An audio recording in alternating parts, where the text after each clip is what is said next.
Hello everyone, my name is Charles St. James, and what I want to do is talk to you today a little bit about love. You know, now with us living in a very technologically advanced society, it seems to be that everybody is on the move and everybody's constantly multitasking, doing a few different things at one time or another.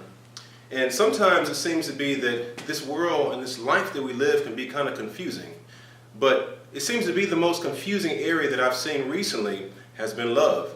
Now, there's a few reasons why I believe that is. First of all, it seems to be that the internet has redefined what we consider friends to be, and also a lot of the movies that we watch help us define certain things, and obviously one of those things that the movies help us define is love. But sometimes the movies give us a unrealistic representation of what love actually is, and sometimes that can set a person up for failure if you think that's what love really is. With right now, being this time of the year, Valentine's Day is just a few days away. Today is February 10th. I thought this was a great time for us to just go ahead and talk a little bit about love. So once Valentine's Day rolls around, you'll know a little bit more about it.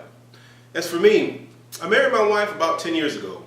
And I remember when I first got married, I remember all the expectations and all the hopes and all the joys that I felt. It was a deep kind of infatuation that I felt for my wife. Yes, I loved her at that time, but the kind of love I've gained for her since that time is a lot different than it was then. The love is a lot deeper than it was then. And there's a reason for that. The study that we're going to do today is going to be based on the Greek language found in the Bible. Now, I know everyone out there isn't Christians and everybody doesn't necessarily read the Bible, but I invite everyone to listen, because what you'll find is that this particular message, this particular talk is, well, it extends to all humanity, not just Christians, not just believers in Christ and things like that. So I invite everyone to listen to this message because something in it will be valid for you. Okay, so what is love? Well, in the Greek language, there are 4 different words that are used to refer to love. One of the first that we can, well, based on this talk here, because what I'm going to do is I'm going to give you a circular example of what love is, and you'll see the cycle start in one place, and then it'll go all the way around, and then the cycle will start all over again.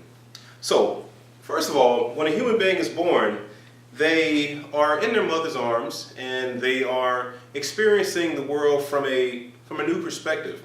As that child grows, that child, if he has siblings or if she has siblings, they develop a kind of love for their siblings. What that kind of love is called is philia. What that is basically brotherly love. That's the kind of love that we see demonstrated oftentimes in between infants. And what the infants will do, if you ever watch 2 babies as they play together, sometimes one baby will start crying and another baby will come and start kind of patting that baby on the back just a little bit to kind of calm him down, because that child is demonstrating a kind of love, and that's philia. It's the brotherly love.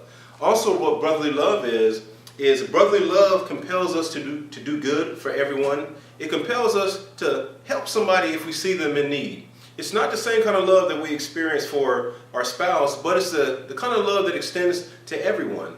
The kind of love that desires for us to all see, well, the world in a good and happy place. So as a child, we experience philia. Philia, that's brotherly love. As we grow and we hit puberty right around 13 or 14, we begin to experience different feelings, and sometimes we become deeply infatuated with someone. Now that there is what's called eros. Eros. That is a different type of love. That is a romantic love. When I first fell in love with my wife, that's the kind of love I experienced for her. It was eros. Okay, it's a romantic type of love. That kind of love compels us to want to leave the family, that we grew up with, and to kind of want to share a close relationship with that special someone. So eros. Now, eros also compels a man and a wife to get married. So you put all your previous life aside, and what you do is you build a life with your spouse. That's eros. Eros is what brings you together. Now, after you've been married for some time, there's a good possibility that you will have children. And with those children, you will experience a different type of love than eros and different than philia.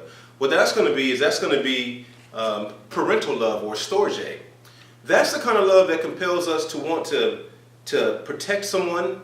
If we see something bad happen to someone, that'll compel us to want to step in there and stop that bad action from happening to them. It'll compel a parent to face tremendous dangers in order to save their children. For instance, if a few wild dogs or something like that were outside and I saw my child playing out there, I would risk my own life in order to go out there to protect my child, especially if those dogs got too close to my child. Now, I know I can't defeat a pack of wild animals, but the mere fact that I love my child, I'm willing to try to stop anything bad from happening to her because I love her. Now, the deepest kind of love that we can experience is what is called agape. Okay, agape. Agape love, what that is that compels us to want to love a person for no other reason than we just love them. We see this love oftentimes experienced in elderly people, people that are in their golden years, if you will. The people that have been together for a long time, they just love each other because they love them. It doesn't matter if the spouse is doing good or if the spouse is doing bad. They simply love them because they love them. That is called agape. It is unconditional love.